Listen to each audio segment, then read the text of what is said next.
And the thing that he has on Christ and any other gods that you're worshiping is Yahweh is living. He is the living Elohim.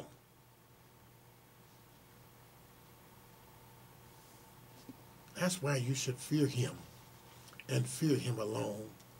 He, above all the rest of the gods of Egypt and all the rest of the gods of the land, he has the distinction of being a living Elohim.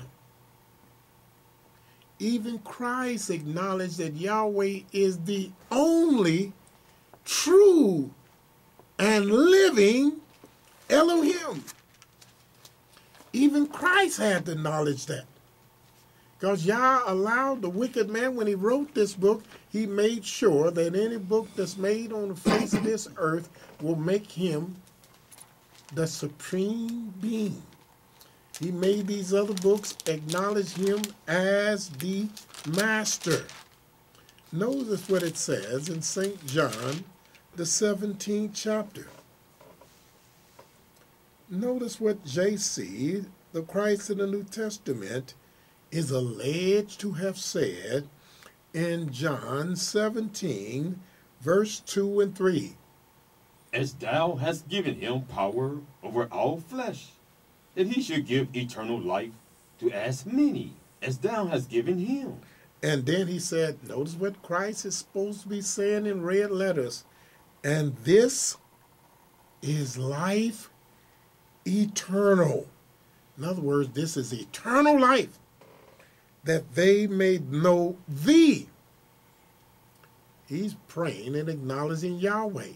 He said that they may know thee, the only true God, the only true God, the only one, which means that any other God is a false God. And if you, in fact, worshiping Christ, as most Christians do, because Christianity is predicated in the worship of Christ, that you are not serving the true God. You're serving someone else other than the true God. Right now, some of you all are a little confused. I was just saying to my brother Elesha, I know you're saying that nobody has died for anyone else's sin, but isn't Isaiah the 53rd chapter suggesting that somebody else can die for another man's sin? Well, brothers and sisters, we are finna get into Isaiah the 53rd chapter and see if this is in fact a contradiction to the words of the Most High, or if this is just merely brought by a lack of understanding about what this is truly saying. We're going to examine this. But before we embark on this, we will go and talk to two of our brothers and sisters who called, and I would like to invite anyone in with any questions or comments to call us now at 749-1230, The Buzz.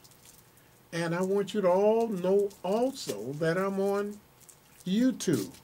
All you have to do is type in Elesha Israel, E-L-E-S-H-A, Israel, Y-I-S-R-A-E-L, then listen and see my programs and lectures on YouTube. And we also have a website that got many of our recordings on it. It's called www.houseofisrael.org. And again, Israel is spelled with a Y in front of Israel. Y-I-S-R-A-E-L.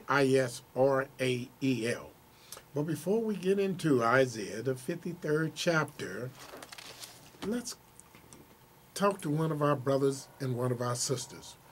Brother Tyrone.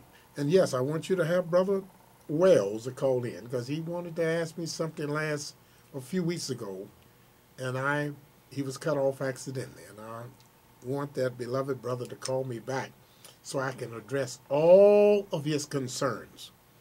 Right now we're going to Brother Tyrone. Brother Tyrone, how are you? I'm doing good. Shalom. Shalom, shalom, shalom. Enjoying your program again. You're right on point as usual. I just want to make a quick point, and also I want to make an appeal to all the Christians, the apostolic peoples, the preachers, and the bishops. Is to really to research the history of this. What I want to do is make a quick point and just move on and listen to your program. What we know as in history, Elesha, is that J.C., and I really don't want to get into what his name really is. J.C., he was a revolutionary, just like a Martin Luther King. Now, if it sounds like I'm reading from a script, I am. I wrote down what I wanted to get my point across. That's quite all right, and that's very good. I don't lose my train of thought. That's now, good. Like I said, he was a revolutionary. He led a revolt against Rome. He taught that he led the revolt for the people to not believe in the pagan gods such as Zeus, Athena, and so on. Therefore, Elesha, he was denounced by the aristocrats, the priests. He was denounced on many sides. So now Pontius ordered his crucifixion. Therefore, a few of his followers, as in his disciples, spread the word that he had overcame death and been to resurrection. Now Christianity begins. It begins as a religious movement, and so now Paul, right around the 5th century of the Common Era, Paul taught that... but I don't want you to teach. I just want you to answer questions so I can address your concern and get on with our lesson. Okay, that's I know you're reading a dissertation, but go ahead. I'm going to ask you a very important question. All right, go ahead. So now, Paul is now teaching that JC has come to save the world from sins and all the humans. My question, Elesha, is that if we are to be baptized in the name of JC and the Father, the Son, who are they named? And who gives us authority, or who gave authority to do such